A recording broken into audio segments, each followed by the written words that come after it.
আসসালামু আলাইকুম। সংবাদে আপনাদের সবাইকে স্বাগত। সংবাদ শিরোনাম। নির্বাচন কমিশনে দ্বিতীয় দিনের মতো চলছে আপিল কার্যক্রম। 10 জানুয়ারি থেকে নিষ্পত্তি। পোস্টাল ভোটের জন্য 15,33,000-এর বেশি আবেদন। জামায়াত নেতৃত্বাধীন জোটে আসন কমছে এনসিপির। 30 থেকে নেমে দাঁড়াতে পারে 10-এর নিচে। বাদ পড়তে পারেন কয়েকজন শীর্ষ নেতাও। সংখ্যাটা পুরোপুরি সেটেল হয় নাই। আনুষ্ঠানিক ঘোষণাটা যখন আসবে তখন আমরা সেখানে দেখতে পাবো। আমরা আপ্রাণ চেষ্টা করব যে জোটটা আমরা করেছি, জোটটার মাধ্যমে যেন ইলেকশনটা আমরা সম্পন্ন করতে পারি।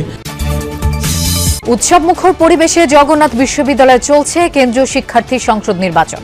কঠোর নিরাপত্তায় প্রথমবার ভোট দিয়ে ছাত্রছাত্রীদের উচ্ছ্বাস।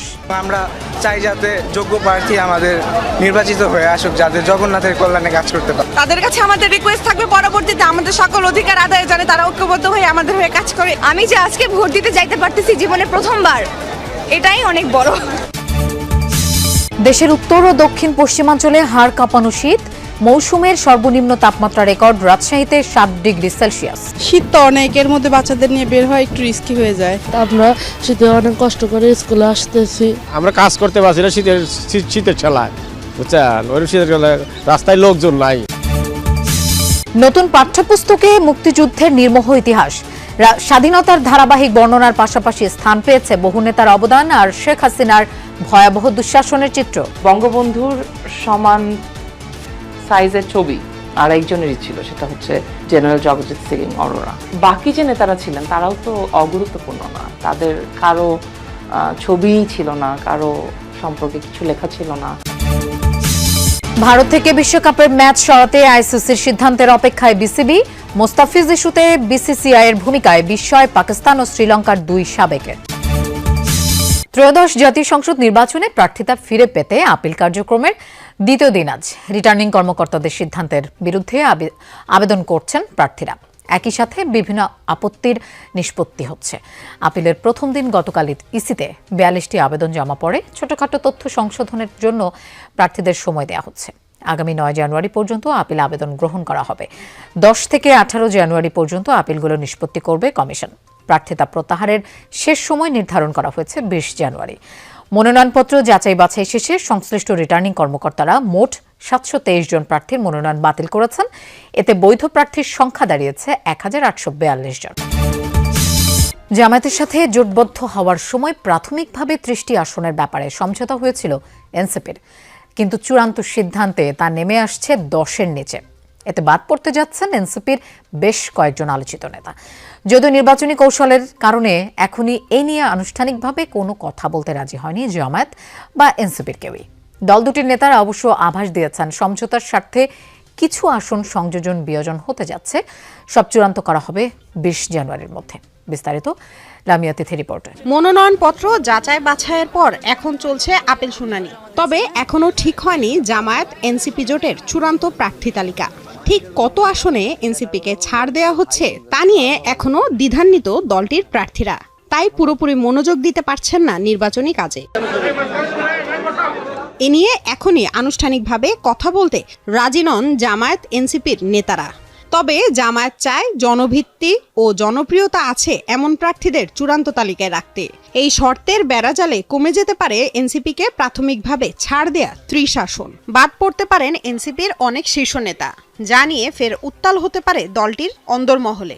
আসন সমঝোতা নিয়ে দল দুটির নেতারা বলছেন কিছু আসনে সমন্বিতভাবে কাজ করা হচ্ছে, আর কয়েকটি ক্ষেত্রে অনানুষ্ঠানিকভাবে এনসিপির প্রার্থীদের ছাড় দেওয়া হয়েছে। আমাদের সাথে তাদের চূড়ান্ত আসন সমঝোতার ব্যাপারে কথাবার্তা হচ্ছে। কিছু কিছু আসনে ইতিমধ্যেই জামায়াত ইসলামের প্রার্থীরা অনানুষ্ঠানিকভাবে আমাদের প্রার্থীদেরকে সেখানে ছাড় দিয়েছেন এবং আমাদের প্রার্থীদের সাথে তাদের এক ধরনের সমন্বিত কাজ হচ্ছে ওই সকল আসনে। যেহেতু আনুষ্ঠানিক সমঝোতাটা আগামী কিছুদিনের মধ্যে হয়ে যাবে, তখন আমার ধারণা যখন জোটের সকল শরিক একসাথে এক প্রার্থী এবং একটা মার্কার হয়ে প্রচারণা চালাবেন, তখন এই বিভ্রান্তিটা বা এই প্রশ্নটা কেটে যাবে। অর্গানাইজেশন যে সিদ্ধান্ত নেয় সেই সিদ্ধান্তের উপর আমরা কিন্তু অটল থাকি। কিন্তু যেই দিন আমাকে আমার অর্গানাইজেশন বললো, আমার আমির জামাত বললো এই সিটটা আমরা জোটের সাথে ছেড়ে দেব, মানে একেবারেই বলা যায় যে আমি নির্দ্বিধায় এটা মেনে নিয়েছি।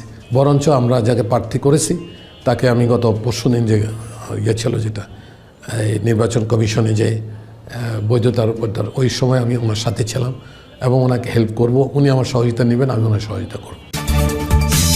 জগন্নাথ বিশ্ববিদ্যালয় কেন্দ্রীয় শিক্ষার্থী সংসদ নির্বাচনের ভোট গ্রহণ চলছে। সকাল 9টায় শুরু হওয়া ভোটাভুটি চলবে বিকেল 3টা পর্যন্ত। সকালে কঠোর নজরদারির মধ্যে দিয়ে ক্যাম্পাসে প্রবেশ করেন শিক্ষক, কর্মকর্তা, কর্মচারীরা। বেলা গড়ানোর সাথে সাথে বাড়ছে ভোটার উপস্থিতিও। প্রথমবার ভোট দিতে পেরে উচ্ছ্বসিত শিক্ষার্থীরা। সার্বিক নিরাপত্তায় তারা সন্তোষ প্রকাশ করেন। বিশ্ববিদ্যালয়ের কেন্দ্রীয় সংসদের 21টি পদে 157 জন, একমাত্র ছাত্রী হলের সংসদের 13টি পদে 33 জন সহ মোট 34টি পদের বিপরীতে 190 জন লড়ছেন। নির্বাচনে মোট ভোটার 16,665 জন। মোট 4টি প্যানেলে প্রার্থীরা অংশ নিচ্ছেন। এছাড়া স্বতন্ত্রভাবেও নির্বাচনে বেশ কয়েকজন প্রার্থী অংশ নিয়েছেন। নির্বাচনে ভিপি পদে লড়ছেন 12 জন, জিএস পদে 9 জন এবং এজিএস পদে লড়ছেন 8 জন প্রার্থী। আমাদের যোগসু নির্বাচন হলো, এটা হচ্ছে আমাদের ছাত্রছাত্রীদের অধিকার আন্দোলনের অধিকার আদায়ের একটা প্ল্যাটফর্ম। যাই হোক, আমরা খুবই খুশি আজকে ভোটের সুযোগ পেয়ে, আমরা খুবই এক্সাইটেড। অবশেষে যে আমাদের যোগসু এসেছে, আমি যে আজকে ভোট দিতে যাইতে পারতেছি জীবনে প্রথমবার, এটাই অনেক বড়।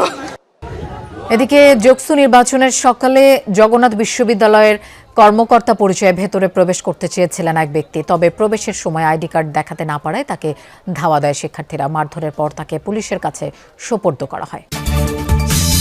সারা দেশেই বেড়েছে শীতের দাপট। কুয়াশা আর হিম বাতাসে স্থবির জনজীবন। আজ সর্বনিম্ন তাপমাত্রা রেকর্ড করা হয়েছে রাজশাহীতে 7 ডিগ্রি সেলসিয়াস, যা এই মৌসুমের সর্বনিম্ন। হিমেল হাওয়ায় বিভিন্ন অঞ্চলে ক্রমেই কমছে তাপমাত্রা।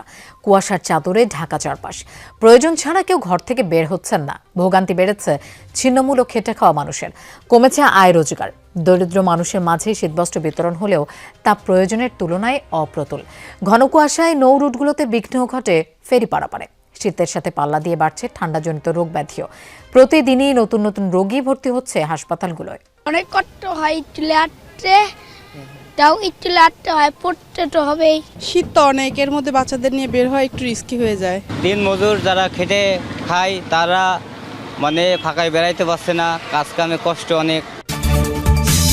নির্মোহভাবে মুক্তিযুদ্ধের ইতিহাস তুলে ধরার চেষ্টা করা হয়েছে 2026 সালের পাঠ্যপুস্তকগুলোতে।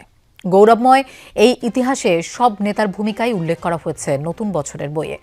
3য় শ্রেণী থেকে 10ম শ্রেণীর সব বইয়েই আছে বাঙালির মুক্তির সংগ্রামের কথা।